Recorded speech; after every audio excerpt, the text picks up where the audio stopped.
Hello, everyone, and welcome to today's Volunteer West Virginia Wednesday. We're so happy to see you all here today. We're going to get started in just about 2 minutes, but in the meantime, we have a chat box question. So you are going to say what organization you're with, where are you from, and this is my favorite part, and what has been your favorite activity this summer. So go ahead and take a moment to share what has brought you joy this summer, and then we'll get started in just about 2 minutes.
All right, so I've been checking out the chat box. I'm glad so many of us are enjoying all the beauty that West Virginia has to offer, whether you're kayaking or hiking or hanging out at the Ravenswood pool, I want to say. I would hang out with all of you. Everything you're doing is my cup of tea. So that was just a fun question to get us started. And so you can see all the people in the room that we'll be with today. And to introduce myself, my name's Dana Bryant. I'm the outreach officer here at West Virginia. I've been here for about 10 years, and we're also joined by Blake Turley. She's one of our newest staff members, and she's our program coordinator, and she's helping with the waiting room today. So if you need to leave, we'll let you back in, or if you get kicked off, know that we'll let you back in during the meeting. And this whole presentation today is going to be recorded, so I'll be sending out a recording of this after the training. So be on the lookout for that. You don't have to take notes or anything. So if this is your first Volunteer West Virginia Wednesday, welcome. We're so glad you're here. This is our monthly training webinar that we do at Volunteer West Virginia. We are a small state agency, and our goal is to promote volunteerism and AmeriCorps in the state. So that's what we do, and we offer this monthly webinar series where we get to explain our programs, network, provide trainings, and most importantly, we have fun. So this next hour is going to be laid back. It's just a nice opportunity for us to get together and enjoy each other's company. So low stress, relaxed afternoon. We have some really great topics coming up. I couldn't believe when I put this schedule on the screen that it's the end of the year already. It kind of blew my mind. It's flown by. I feel like we just started. So we have in September is National Preparedness Month. So we're going to be talking about Get Ready West Virginia, which is our preparedness program here at Volunteer West Virginia. And we're going to be talking about senior preparedness. So if you work with seniors or there's a senior in your life that you love, please join us for that training. It's going to be a really great use of an hour. And then in October, we're going to have Shannon Stober, our special guest, will be back, and she'll be telling us all about volunteer management life cycle. So you're not going to want to miss that. If you work with volunteers, it's going to be super helpful, and you'll get to see Shannon again. And then in November, this is one of our most popular trainings. We have hundreds of people register for it. It's our grant writing training. And this will be with Nikki from the Grant Advantage. And this is a free version of our grant writing training. It's going to be 2 hours. So please register for that if you haven't taken it before. It's super helpful. Nikki's been a grant writer for several years, and she has all kinds of really practical tips and information that you would want to know. And then we're going to round out this season with Winter Networking Hot Cocoa Hour Brew Ideas for 2025. So that's going to be our celebration at the end of the series. So if you want to meet more professionals in the nonprofit and volunteer sector in West Virginia, be sure to join us for that. And then I just wanted to share a little bit of news. If you haven't heard already, we have a really exciting project right now. It's our mini grant program. We do this once a year, and we do mini grants for various things. So for this year, we're doing mini grants for volunteer recognition projects and events. So if you work with volunteers at your organization, this is a wonderful opportunity. You can apply for up to $500 to host a volunteer recognition event in September through October of this year. So it's wonderful. You can have a nice dinner for them, or maybe have a recognition event. The sky's the limit. The applications will be accepted until next Tuesday. So you have a week to apply. So if you're interested in that, be sure to visit our website and look at it. We have a really great training webinar. So if you're serious about applying, please take a moment to watch the recording of that webinar. It'll be really helpful, and will help you write an application that's going to be really strong, that'll get selected for funding. So that's our news. Don't miss out. And I am so happy we have a wonderful trainer today. Her enthusiasm is contagious. She's absolutely wonderful. We're joined by Shannon Stober from Jumpstart Training and Development. And Shannon is here from Montana, but we know Shannon through the AmeriCorps world. So she's an AmeriCorps alum. That's how I know her. And she's a wonderful trainer with a wealth of knowledge.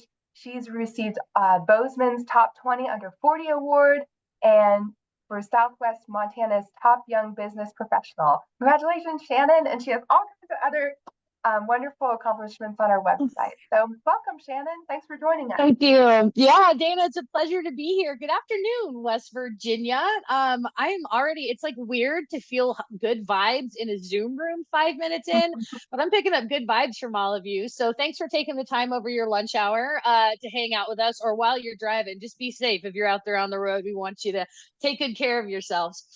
So as Dana mentioned, my name is Shannon Stober. I am coming to you from Livingston, Montana. I have been in the Montana area for about 22 years, but I'm originally from Colorado. As Dana mentioned, I am coming to you through the AmeriCorps and National Service pipelines and channels. I came to Montana 22 years ago to serve as an AmeriCorps Vista myself. Did 2 terms of service, spent time working with the Montana Commission on Community Service as their training officer, which is where I was able to cut my teeth on building spaces like this for people like you. Fell in love with the work, spent the next 10 years in staff positions with various AmeriCorps programs, including the Montana Campus Compact and the Montana Conservation Corps. And folks who are not familiar with Conservation Corps models, that's where we throw a bunch of young people in the woods together, give them chainsaws, and hope they make it in the name of civic engagement and emotional intelligence. Absolutely loved those roles, but after about 10 years of being in staff positions inside hustling as a trainer and a facilitator, I realized I needed to pick one mission and live it forward. So I now operate under Jumpstart Training and Development. I've been doing this work exclusively for almost 10 years now. And I have the privilege of working with folks all around the country, like yourselves, who are mission-driven, purposeful, and aggressively learning so that they can keep building their skills. I saw somebody in the chat saying, hey, I'm just here because I like to keep it sharp and I do cross-stitching. So welcome, you are my people, and I'm excited to have some time with you today. So we're going to be hitting project management basics. It's a huge topic to try and squeeze into the lunch hour, but we're going to do the best we can. I do have a set of handouts for you. So as we near the conclusion of our time today, I'll drop those in the chat just to make sure as many people who are attending have access, and as many people as possible can access them. I'll also pass those along to Volunteer West Virginia to send out to people who signed up. So what you can expect, I'm going to move over to sharing my screen. We're going to run through some models. I'm going to invite you to use that chat box for a couple of questions. And then if time allows at the end, we'll give you an opportunity to use your voices with your peers in some breakout groups just to reflect upon what you've learned. I don't often check the chat as I'm moving because I like to stay present to what I'm delivering to you. So if you have questions, curiosities, as we're moving through, drop them in the chat. And if there's something happening with my delivery, maybe I'm breaking up or, I'm moving at a pace that's really not working, you're always welcome just to unmute and get my attention verbally. Or you can also send a message to the Volunteer West Virginia ladies. So with that, we're going to flip on over to the shared screen and we're going to get this lunch party started. All right, friends. So again, name of the game today is project management. So I always like to begin my sessions by just level setting what that term means. So project management is simply the discipline of planning, organizing, and controlling resources in order to successfully lead others to complete a specific project. Okay, so that is what we're talking about when we're talking about project management. Now, before we even jump in, I want to give you an opportunity to start using that chat a bit more. And I want for you to think about what are the consequences of poor project planning? So in your lived experiences and the roles you carry or in the organizations you've served with, what types of consequences have you seen as a result of poor project planning? So we're going to drop those in the chat and we'll let a few of these come out and just see what our impression is. Failed deadlines. Absolutely, Joni, that's a huge run, right? We're missing the target. Poor results. The impact's not there. The project fails, same thing. We were missing that. Lack of accountability, inability to get the funds that we need, loss of money. Good. Low morale is a huge one, right? When we're putting people towards projects and not giving them the tools and structures they need to be successful, that can be really demotivating. The event simply not running smoothly, right? And when the event's not running smoothly, that's affecting staff, our beneficiaries, donors, not meeting the goal. Again, we've got the miscommunication piece, which is huge. And when we're in those miscommunications, we have a tendency to feel like that's very personal. So we get into this emotional place.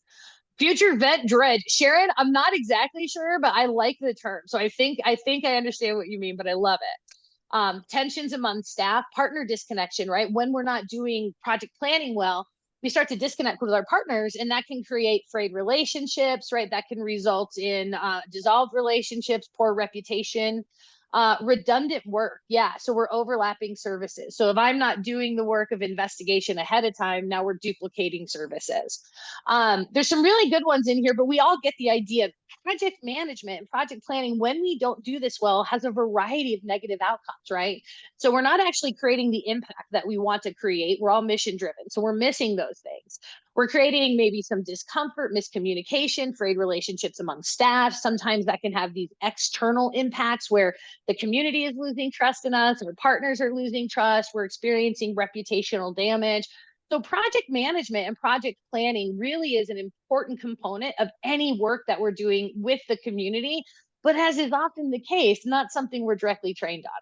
So today we are going to use our time together to hit 3 key outcomes. So number one, by the time we're done, my hope is that you'll have an understanding of just the basic of project planning, right? What it is, why it's important, just what is that baseline? Next, I want you to walk away with a baseline understanding of the essential elements of a successful project, right? And a successful plan. Again, this is complex stuff, but we can always simplify it into some core elements that should be able to set you up for success. And then finally, as we're moving through it, we'll explore some various tools and techniques that you can plug and play and use right away for any of the projects that you might be involved with. So we're going to jump in by just high level introducing the 5 stages of a project lifecycle, right? So any project, no matter what scale, is generally going to follow the following 5 steps. So the project will always begin with project initiation, right? We have to launch this, we have to activate it. Now, once we've initiated a project, we're going to move into the formal project planning, that advanced work that we do ahead of time to make sure that we're moving the direction that we want to go. Once we have a project plan, we're going to move into execution. We're going to actually launch this project and begin our work. Now, as that project is happening, we're moving into monitoring and control, just simply overseeing the work, making sure things are going the direction we want them to go. And then finally, because this is a project and not a program, we're going to have a clear end date, a clear closing, and a way that we wrap that up. So these are the 5 key steps to any project that you're working on. And again, this is complex stuff. And all of you likely have vast live experience to know that, yeah, it can look that simple and we can go just with these 5 steps, but it always gets more complicated. So in order to further refine the information we're covering today, I want to show you a model real quick to help you understand why I've selected the components of these plans for us and their value. So what we have in front of us is a model known as the waterline model. And this was a model that was put together by a group of researchers in the late 70s. And their curiosity was, what are the sources of conflict in the workplace? And they define conflict as task disruption, things aren't getting done, and disharmony, we're not getting along, which is exactly what you just named as the outcomes and consequences of poor project planning. What they discovered is it's rarely what we're doing, i.e., creating a community garden, launching a tutoring program. It's not what we're doing that will create that conflict. It's how we're doing it. And for their idea and their concept of this, they identified how we're doing it as being beneath the waterline. You don't have to track the metaphor to understand the point I'm driving you towards, okay? So there's what we do and how we do it. How we do it is often going to be the source of conflict, and how we do it can be broken into 4 buckets. So the first bucket is our structures, right? So the structures that we're using to create our work. This includes vision, mission, roles and responsibilities, goals, accountability, etc. The second bucket are group dynamics, or patterns in micro community, or pattern in team. So this is trust and inclusion, decision-making, influence. Then we have interpersonal interactions, our one-on-ones, right? So how are we communicating, giving and receiving feedback, navigating conflict? And then finally, personal considerations, right? My internal world. Okay, so these are the 4 ways that we can conceptualize not what we're doing, but how we're doing it. Now, if you were to ask people around you from their lived experiences, which of these elements creates the most conflict, task disruption, and disharmony in the workplace, without fail, the majority of the people are going to be pointing towards interpersonal interactions and personal considerations. Well, it's because Jim doesn't communicate well, or it's because Sally won't hold herself accountable, right? Our brains are wired to make that a personal thing. When in fact, what the research shows is that more than 85% of the time that we're experiencing conflict at work, it's because of a structural inadequacy, because something is not clear with our goals, roles, responsibilities, metrics. Okay. So when we're thinking about project management, which is super complex, we have to remember that structure matters. It is the container of the project. Now, as you get into your project management work, of course, there will be issues dealing with group dynamics, interpersonal dynamics. Those things will occur. But if you lead with and focus on making sure that you have good, solid structures, that's going to give you the most bang for your buck. So today we're going to go through that project lifecycle, and I'm going to hone in on the key structures that you're wanting to create within each of those steps in order to hold that container, the tools that will give you the most stability and the most momentum towards finishing that project. And as we're going through that, I'm going to continue to put these into an example. And the example that we'll be using today is a community garden example that in our hypothetical world is being supported by AmeriCorps members, because I know many of you likely have ties to the AmeriCorps community. So let's jump in. Okay. So the first step in the project management lifecycle is going to be our project initiation. And project initiation is simply when we identify a need or an opportunity that sparks us into wanting to do something. So we're going to begin defining that purpose and identifying our goals. Okay. So I have an idea. The first thing I need to do is clarify, okay, what is the need or opportunity that I'm moving towards? And what is it I hope to accomplish, right? So it's like, here's my current state, here's the future state, that's where I'm going. Now, as we're doing that, it's important that we identify what are the boundaries of this project. Sometimes we can get a little too big. So it's like, all right, so what are the boundaries? What's the quickest way from point A to point B? And what is that high level goal that I'm trying to accomplish? This is always our starting place, okay? Now, once we've done that, we want to step back and say, if this is the goal, who are the stakeholders that will be involved with this? Who are the people that are either benefiting or enabling, or I need to contribute to this work? We want to identify who these individuals are and take a moment to connect with them. Has this work been done, right? We want to eliminate redundancy. Are you working on this? Are we overlapping? Are you seeing this issue as well? Do you want to contribute to this? Just get a sense of how our community sees and prioritizes this work, whether or not they see a sense of urgency to it, and how they might want to contribute. Now, once we've identified, here's our purpose, here's our community is feeling about it, this is what our stakeholders want to accomplish. Now we're going to just simply look at the business model. And the business model is like, hey, brass tacks, like how much money, how many people, what level of resources do we need to pull this off? What are the inputs that are required? Then I say, okay, and what is feasible? So I might say, well, with $1 million, I could build one heck of a community garden, but it looks like I have $5,000 available. So I'm going to right size my expectation to meet the resources that are there. Once we've done that, we're going to land with our SMART goals, our SMART objectives, right? So we're going to say, okay, here's the purpose, high level goal. This is what our community wants. These are the resources. And then we're going to tailor that to be specific, measurable, actionable, relevant, and time bound. And we'll talk a little bit more about that SMART goal, but that really is the conclusion of your project initiation phase. So let me put this into an example using the community garden so we can see what this would look like. So for project initiation, we want to start a community garden. So what is the purpose? What is the scope? In this scenario, the goal is to create a community garden in an underutilized urban space to promote community engagement, provide fresh produce, and educate residents about sustainable gardening. That is what we hope to accomplish, the opportunity that we're rising to, the need that we're addressing. Okay, now that we've done that, we're going to say, who are our stakeholders? Who are the other people that we need to contribute and enable our work? So we might say, okay, obviously we have our AmeriCorps members, we've got community residents and other partner organizations, potentially city officials, and maybe people who would sponsor or donate. Once we've identified those stakeholders, we're going to step back and we're going to take a moment to touch base with them before we go any further, because we don't want to lead with solutions, duplicate services, solve the wrong problem. So we're just going to pause, check in with them. How do you feel about this idea? Would you be invested? Would you be involved? Just get a sense of what they want. Once we've done that, now we're going into the business model. So in this situation, we would say, okay, what is the availability of land for this garden? And what are the resources that we need to actually sustain a garden? Things like water, soil, tools, volunteers. Once we've done that, we're going to set up just an initial cost. What's the potential cost to us and where might we draw the funding?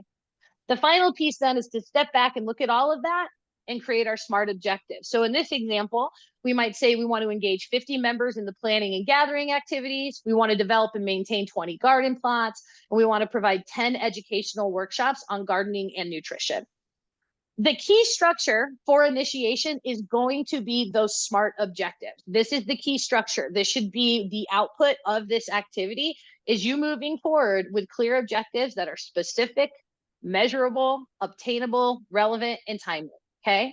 So when we're talking about the utilization of this, what we understand is the more specifically you write your objective, the more likely you are to accomplish it. So you want that objective to answer key questions: who, what, where, when, why.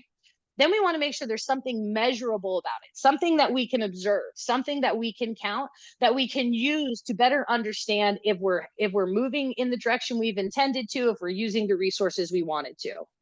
Then we're going to ask, okay, cool. Well, is this attainable, right? Like, this might be a really good idea, but do we have the knowledge, skills, resources, time to pull this off? Now, I always like to tell folks, like, you don't want to overshoot and set yourself up for failure, but you also don't want to undershoot and lack aspiration, right? So you want to right size that goal to make sure it's something you can do that will challenge you. Then you're going to say relevant. For me, relevancy here is me double checking, stepping back to what my community stakeholders told me to make sure that in the process of that goal, I haven't embedded my own bias, my own interests, my own ideas, and that I've remained in integrity to what I was told. And then finally, T, timely, time bound. Turns out we live in space-time continuum. We use time to measure progress, right? So we have to be putting dates on that. That becomes the container, right? When we put the dates on it, that help us understand our progress and how we need to move. So step one, project initiation, right? And the primary structure, what it is that you're looking to create there is going to be your SMART goals. Now, once you have that, you're moving to step two. Now we're moving into the planning phase. And again, I understand the realities of work. Oftentimes we're planning and implementing at the same time. I get it. But in an ideal world, we have a window to plan and to think ahead before we actually jump in. So planning is going to be looking like you taking your SMART objectives and using those to create a roadmap of activity with clear milestones, right? Like, here's like a key accomplishment on a key date that are aligned with your timelines that help you understand where you're using resources, how much to use. And this is also where we're going to take a step back and make sure that we're analyzing any risks that we should be considering in the delivery of this project. So again, we're going to begin with the timeline and the milestones. For me, I always like to tell folks, take that key objective, sit down and write down every task and activity that you would need to accomplish in order to meet that activity. Just write them all down on a Post-it.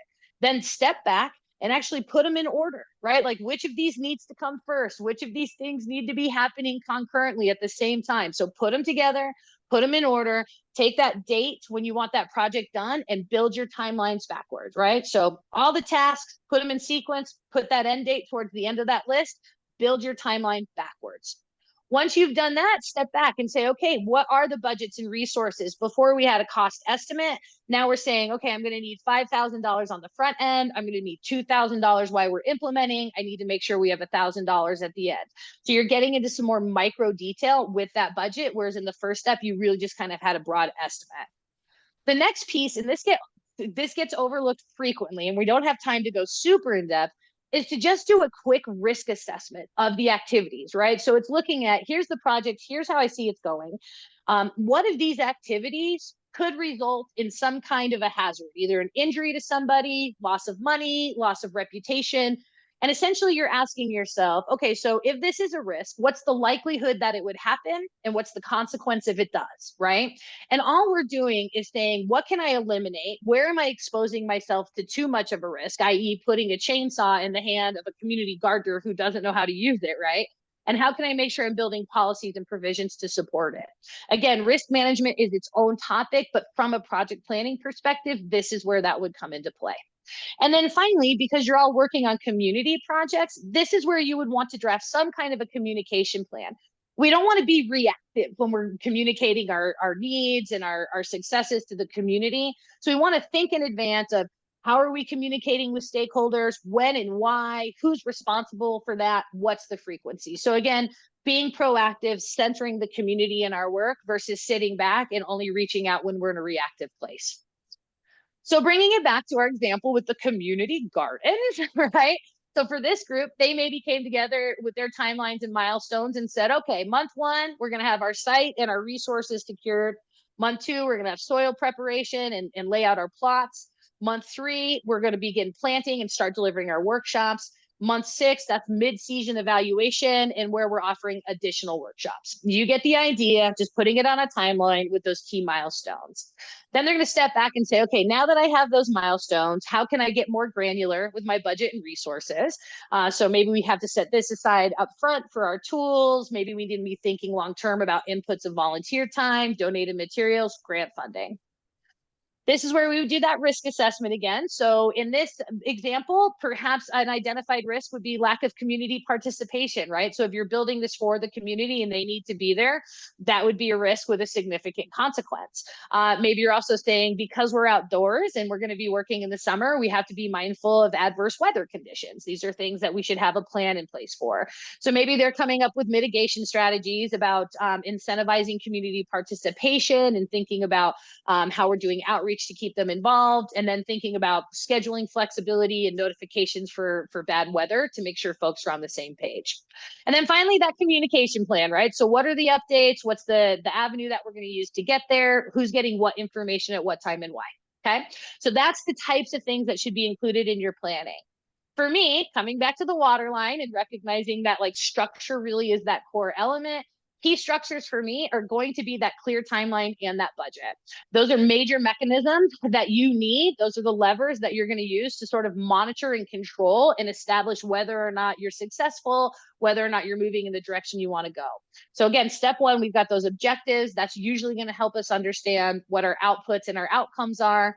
This is really giving us the container to manage the project. So when you're done with your planning, you really want to have a good draft budget and clear timelines. Okay, so now that we have our objectives in place, we've got our budget and our timeline, we're ready to move to step three, which is execution, right? And this is really the project launch. Like we've done all this work, we've met with the community, we've done feasibility and risk management. Let's get this show on the road. So project execution is really about implementing that plan, managing the teams and the people who are executing the plan, and ensuring quality delivery. So when we're moving towards project execution, when we're ready to launch, one of the first things we want to make sure we're doing is clarifying roles and responsibilities. Roles and responsibilities. Who's responsible for what? A really good tool you can use to do this, which I'll show you a little bit more in depth in a moment, is called a RACI matrix. And a RACI matrix just takes the people who are involved and assigns their role based on whether or not they're responsible, accountable, consulted, or informed for the task at hand. Again, I'm going to give you an example of that in just a moment. But one thing that I have seen in my experiences, not just as a trainer, but also as a consultant, is that unclear roles and responsibilities when we launch a project are one of the key sources of conflict, right? So we don't know who's supposed to do what. We're starting and we make it personal. So instead of recognizing we're not clear on roles and responsibilities, we start to make that about the other person. So clarifying roles and responsibilities, absolutely critical. Next, you want to have systems in place to track your resources and manage your resources.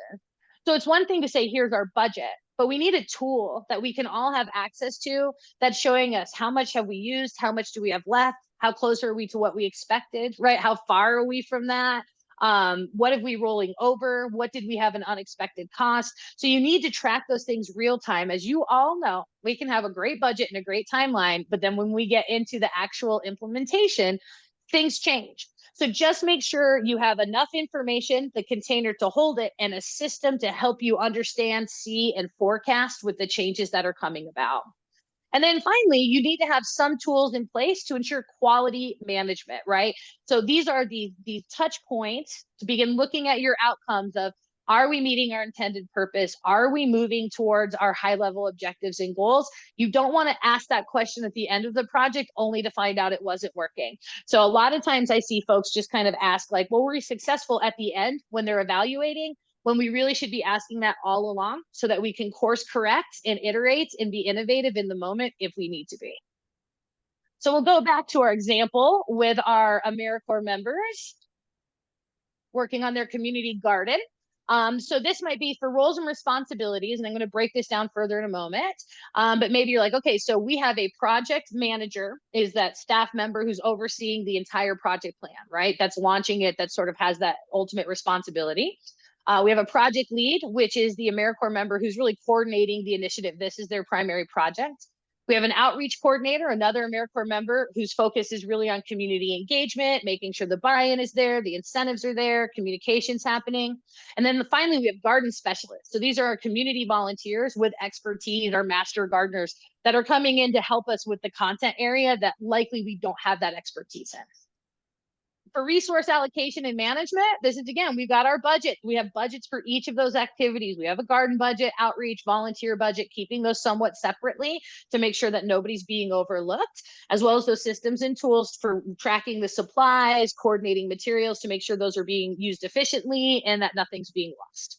And then for our quality management here, this might look like regular monitoring of plant health to ensure that the garden itself is thriving, as well as feedback collection from our volunteers, our participants, and people who are receiving workshops. So again, don't just wait to the end, be doing that throughout the project so that you can make adjustments as needed.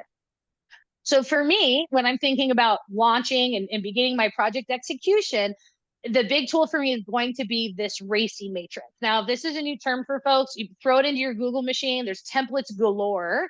But essentially, RACI is just a way to step back and invite ourselves to think through the various players, right? The actors that we have that are members of this project, and identify where they are responsible, which constitutes the person who's actually carrying out the process, task, or assignment, the person who's getting the job done, where they're accountable, and generally accountability is the person who is holding the bag overall, right? Highest level of supervision and leadership. They're the ones who are accountable to the board.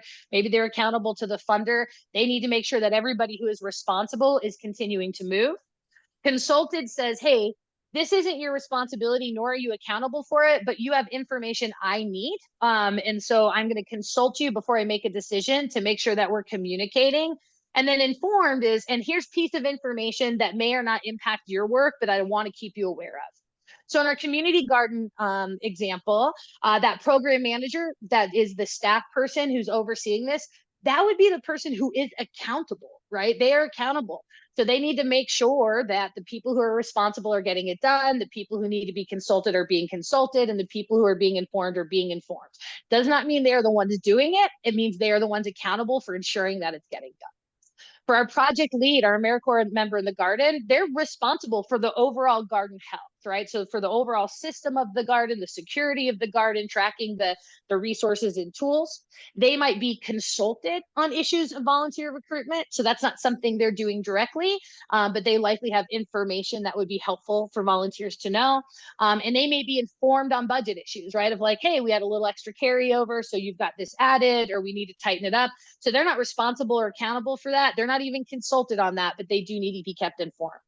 Maybe our outreach coordinator, they're responsible for the community engagement, right? That is their task. And maybe they are informed on garden needs because as they're out there working with the community, they might be able to find solutions.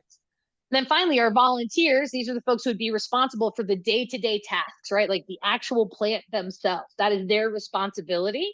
And they might be consulted on specific garden issues because of their expertise. So this is an example of what a RACI could look like for you. It's all about clear expectations up front, clear boundaries up front, and having a good sense of where you're responsible, where you're accountable, when do you need to be consulted. So for me, when we're moving into the execution piece, this is what I want. So we're going to kick it off with our project initiation and my SMART goals. We're going to move into project planning. For me, that looks like producing budgets and timelines. And then as we move into execution, I'm going to want a RACI system to make sure that everybody's clear on their roles and responsibilities. Which brings us to project monitoring and control, right? So this really is the large chunk. We've done all the work, this thing's flying, but this is in and of itself still a step of the life cycle, and we want to make sure we're giving it its attention.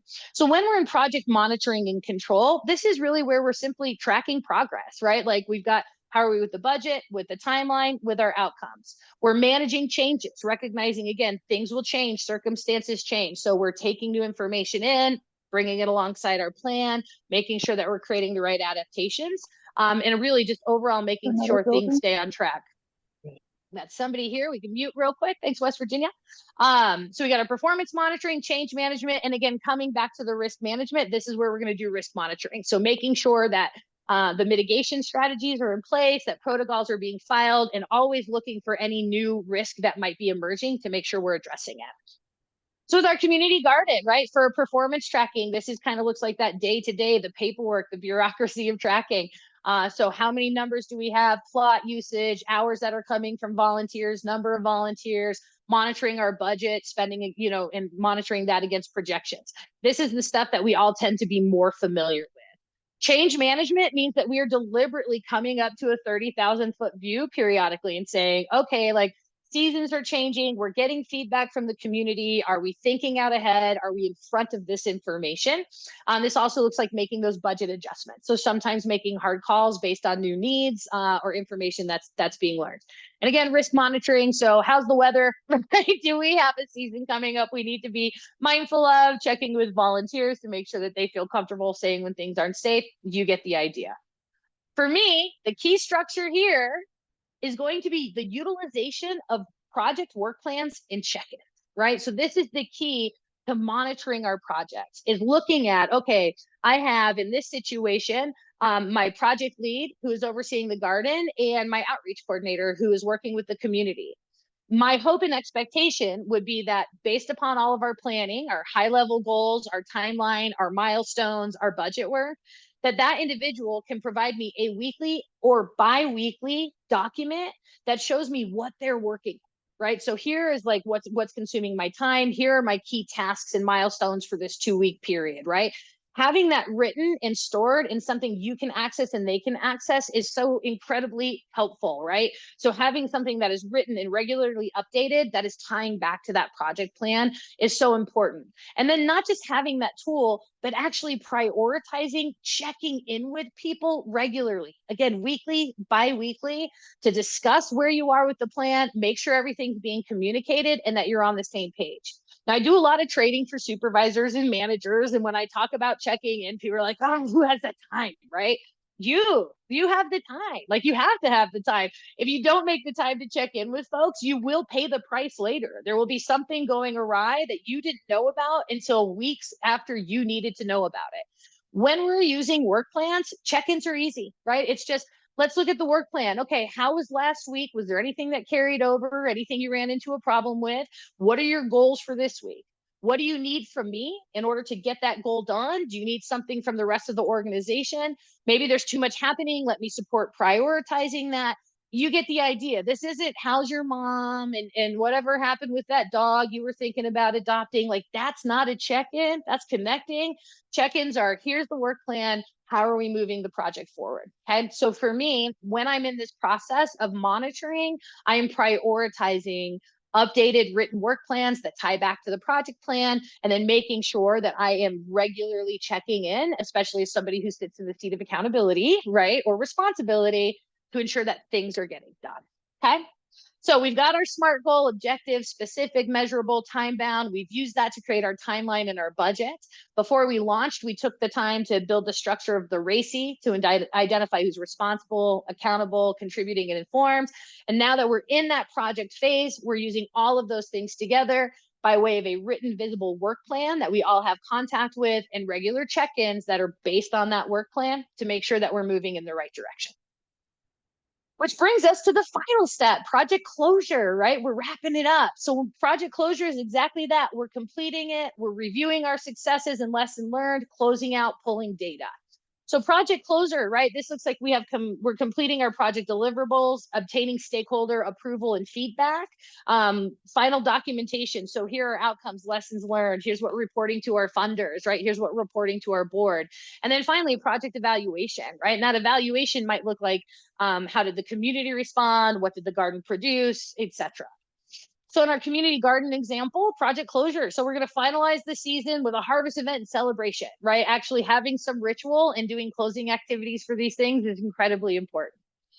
Then we can say, okay, now we need to prepare the garden for off-season maintenance. So shutting it down, closing it out so that whoever shows up next spring isn't dealt with cleaning up everything that you've left for them. We're going to move into final reports and documentations, right? So filling out our grant reports, aligning these things with, gathering our data and our numbers with what was promised and expected, writing some narrative summaries for people. And then the post-project evaluation. So this looks like returning to those stakeholders, inviting them to give us surveys, sit for feedback, just upload that information. And then the final piece I have on here is just holding a debriefing session with the team that was responsible for actually delivering that project. So going back to our RACI, the people who had roles and responsibilities. For me, the debrief actually represents the most important structure of the project closeout. Now, these other structures, grant reports, data analysis, kind of doing surveys with people who have participated, those tend to be things that we do intuitively, oftentimes because there's an external source that's pushing us for that. And it's really easy to overlook a debrief. Now, because we don't talk about debriefing that often, I just want to high level tell you what a debrief is, right? Debriefing is based in experiential learning. And experiential learning is a theory that says it's not that we learn from an experience, but we learn by reflecting upon it. Okay, so we don't learn from the experience, we learn by reflecting upon that experience. Oftentimes, when I see people debriefing, they sit down and they go, what worked and what do we want to change for next time? That's not a debrief. A debrief sits and says, okay, what we see, what we notice, what happened, right? We call that describing, which we refer to as the what, right? So we begin our debrief with what happened, what we see, what we notice, what was external. Once we've done that, we start to make meaning of it by saying, okay, well, so what? So why did that happen? Where else did it happen? Where else have we seen this? We're looking for big patterns and themes about our work, our community, our organization, our approach. So it's not just about what happened, but it's about why did that happen, right? Why were we so successful? Why did we have so many volunteers? Why did we lose the support of a funder, right?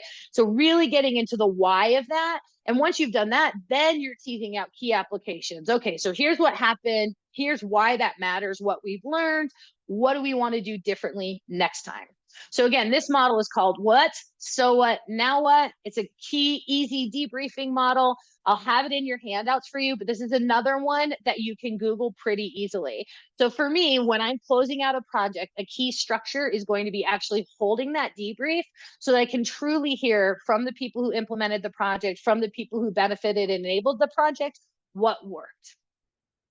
So that, my friends, is the highest level of the 5 stages of project management, project planning, the project life cycle, right? So we're going to begin with initiating, sparking it. What do we want to, what is it we're trying to do? How's the community field? What's feasible? We're going to move into planning, right? Where we're going to take those SMART goals and break those out with resources, timelines, think about risk.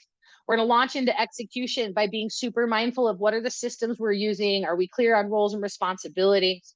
As we get into monitoring and control, we're going to use, again, those systems. Do we have work plans? Are we checking in? Are we making sure we're getting information in a timely way to make adjustments and correct things? And then we're going to wrap it up, not just by getting feedback and reporting back to funders and such, but also by bringing that team together to really robustly debrief it to make sure that we squeeze every bit of learning out of that we possibly can. Bringing it back to the waterline, right? We know that any project is going to be fraught with group dynamics, interpersonal interactions, personal considerations. So that's why we really, really want to focus on establishing key structures. Structures are the container that hold the work, that hold the project. Structure is neutral. The more you focus on creating structures throughout this, the easier it's going to be for you to navigate those other elements that take more of a human touch. So again, we want our SMART goals, clear budgets, clear timelines, using that RACI matrix to support us with roles and responsibilities, having clear work plan and check-in practices, and making sure that we're debriefing. So with that, I want to give you, those of you who would like, an opportunity to work in small groups and just use your voices a little bit on what we've just covered. I know that's a lot of information. I'm all gas and no breaks. It's just how I do life. But I wanted to give you an opportunity to just chat with some new friends for a couple minutes and think about what we covered. Where do you see strengths on what we've covered? And where do you see room to improve based upon what we've learned? So where do you like, okay, I'm really good at that part. Here's where I can improve.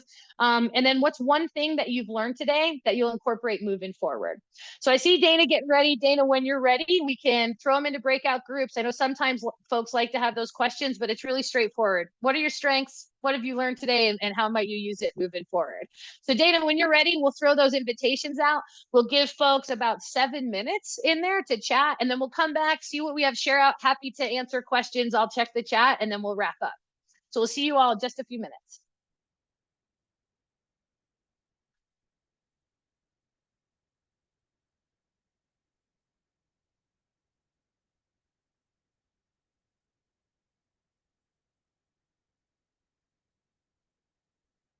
David, did you get them? Oh, yeah. Sorry. I opened them. All right, everyone. You're going to meet your new friends now. See you soon. I'm native. I forgot to invite everyone. Oh, you're good. Looks like they're going now. They're heading.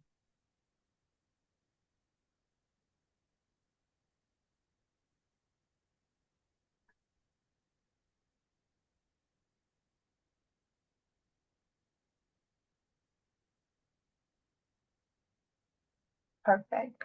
Taylor, did you see Roby's message? They said they need to leave, but they're wondering if they can get a copy of the slides.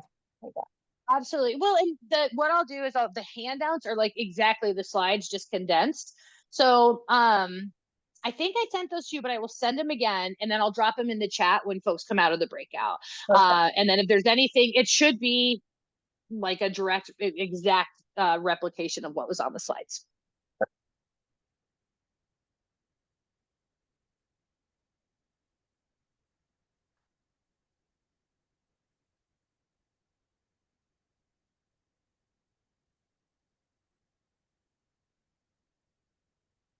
Doesn't look like there's anybody in there alone. Oh, wait.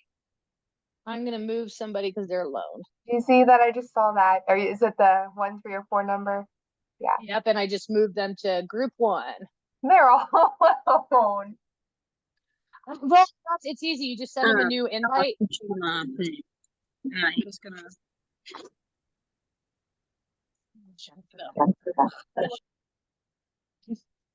I think Jennifer's doing something else. Oh, yeah, that's good. I'm glad that fit into the timing. It's one of those where I was like, I think we'll get in here with enough time for them to chat with each other. So I'm glad that timing came together that way. Yeah, it was perfect. People stayed on till the end. I think we like it when they do. We ended up with what was it, 70 people, 80 people? Look at us. Look at us. Where you nailed it.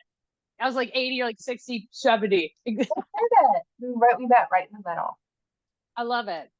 Yeah, we'll holler back here in just a couple minutes, and then I'll invite them to share in the chat what their key takeaway is, like what they are going to be using, and then also offer folks an opportunity to ask questions if they'd like. Perfect. All right, I'm gonna grab a water. I'll be right back. You got it.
What do you think, Shannon?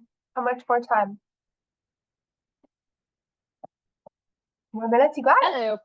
I just sent them a note saying 2 more minutes, and then at 11, it's 11:54 on my end. We'll hit close because it's usually like that 60-second piece. So yeah, Yeah. Okay, cool. cool. Yeah, this is good. It's funny, like literally, like good West Virginia vibes in the Zoom room. I have as it's like those. It's noticeable. I don't know how to explain it, I but thank you love for that. that. You gotta come visit. You love it here. I know. Well, what's funny, so I'll be in Louisville. I'll be in Lou because that's not that. I mean, correct me if I'm wrong, but it's really not that far. No, you Kentucky's did not that that. far from West Virginia. Yeah. My husband's family lives there, and we're gonna be out there in September for a music festival. I don't know that I'll have time, but I was just thinking about that. I'm like, oh, when I go next time I go to Louisville, I should actually drive over and visit you guys because I just want to see the country too. Yeah, you'd be in our, yeah, I think it's maybe like 3.5 hours from Charleston. So it's not too That's far. nothing. No, are you kidding me? That's like it. I've driven to meetings in Montana that were 3.5 hours away, driven home the same day. Seriously. Yeah, you'd love it. And now that they have the new national park, I mean, it's always been a park. It's just really beautiful. And I know. everyone's so I nice. want to see it. And there's a every like you're saying, like people do just genuinely seem really lovely. They are. Everyone's really Oh. kind here. It's a special place. Welcome Hmm. back, everyone. Hello, friends. So as you're coming back in, we've still got folks leaving their Zoom room, but I'd love to invite you to use the chat If you'd like to, just kind of tell us what your key insight, what was a tool or an idea that you got from today's training. Excuse me, all of a sudden my voice is dry. Or if you have questions. So I'll put that in the chat, but just feel free to share. They'll get better.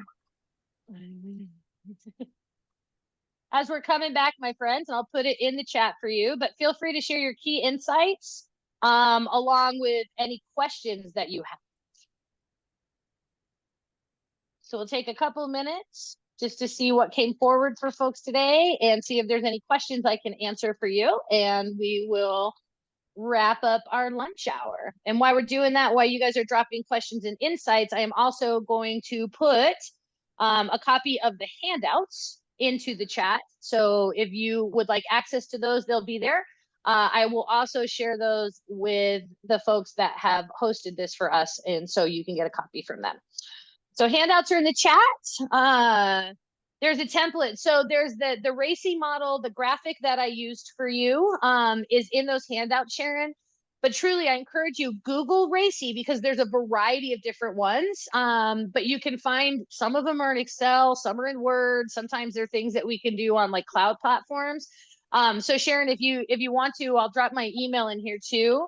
If folks want to shoot me a note, if you're like, hey, these are my specific circumstances, are there any that you would recommend? I am happy to share some. So my email's there too. Yes, RACI. I know RACI is so good. And there's another one called MOCHA, MOCHA. It's like manage, own, contribute, help, and approve. I think that one's okay, but I think RACI is a little easier. Housekeeping question. So Crystal was in the train, but she said she's got the circle saying it was waiting for her to be joined to the group. Candace, do you know anything about that? About somebody who maybe got stuck in the waiting room? You know, I'm not sure. I'm sorry, Candace, but if she's registered, she'll get a recording of the training, I believe. Yeah. So we've got the recording. So she'll get the recording then. Yeah. Okay. That's what we were wondering, and I just wanted to make sure that like she got credit and all that too for attending because like she's been sitting with me for probably about half of it. So I just wanted to make sure she got all the information and everything. Oh yeah, for sure. And if you need anything for her to get credit, just let me know. You need a message. Okay. So do we know like how, and someone can just follow up. I don't want to take everybody's time here, but we just wanted to make sure that we don't have this problem in the future. If we can try triage that. I don't know what it would be. If you go to our website and sign up for the Zoom, you should get the Zoom link. So I don't know. Yeah, that's what she clicked. Yeah. I wish I could tell you. I don't know, but I haven't heard of this problem before. Okay. Just wanted to check. Thank you. Glad to watch it together. Yeah, sure. Thanks, Candace. Okay, got 2 minutes left. Are there any other questions that folks have or key insights that people would be willing to share just to get a sense of what came forward for us today? Let's give it a moment here, see if there's any. Totally okay if there's not. All right, friends. So I will happily hang back and stay on. If folks have other questions or would like to check in with me, you're more than welcome to. Again, my email has been dropped in the chat. And so feel free to reach out if you have additional questions. Thanks for your wonderful West Virginia hospitality. That was palpable through the Zoom room. I appreciate it. And I hope that you'll all join us again this fall for the volunteer life cycle training. So thanks so much, Amberly and Dale, special shout out. Love you guys. We'll see everybody soon. Thanks, everybody. Bye. Thanks, Shannon. See you all soon. See you next month. Enjoy the pretty weather today. Bye.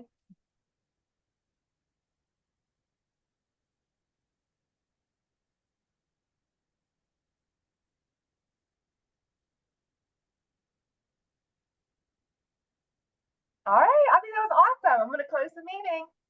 Awesome. Thanks so much, Dana. Let me know if you have any feedback. And if not, we'll see you at the next date that is on a calendar that we are sharing. Well, I will see you October. No, yeah. There you go. I'll see you soon. I believe you. Awesome. Take care. Soon. Thanks so much, hon. Bye.